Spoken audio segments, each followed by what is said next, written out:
গরু কাটা ও কেনাবেচা বন্ধ হলে সাধারণ মানুষের কি অসুবিধা হতে পারে?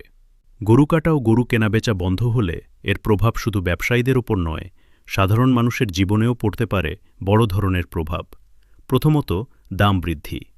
গরুর মাংস বাজারে কমে গেলে দাম হঠাৎ বেড়ে যাবে।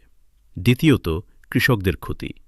অনেক কৃষক তাদের বৃদ্ধ বা অপ্রয়োজনীয় গরু বিক্রি করে নতুন গরু কেনেন। কেনাবেচা বন্ধ হলে তাদের বড় আর্থিক ক্ষতি হবে। গরুর হাট, পরিবহন, কসাই, চামড়া শিল্প, এই পুরো খাতের সঙ্গে লাখ লাখ মানুষ জড়িত। এই খাত বন্ধ হলে বহু মানুষ কাজ হারাবে। চতুর্থত, চামড়া শিল্পে ধাক্কা। জুতা, ব্যাগসহ নানা পণ্যের কাঁচামাল আসে চামড়া শিল্প থেকে। গরু কাটা কমে গেলে এই শিল্পেও বড় ক্ষতি হবে। সবশেষে অর্থনীতিতে প্রভাব। একটি বড় ব্যবসায়িক খাত বন্ধ হয়ে গেলে স্থানীয় বাজার থেকে জাতীয় অর্থনীতি সব জায়গাতেই নেতিবাচক প্রভাব পড়বে। তাই যে কোনো সিদ্ধান্ত নেওয়ার আগে সাধারণ মানুষের জীবন ও জীবিকার বিষয়টি গুরুত্ব দিয়ে ভাবা জরুরি।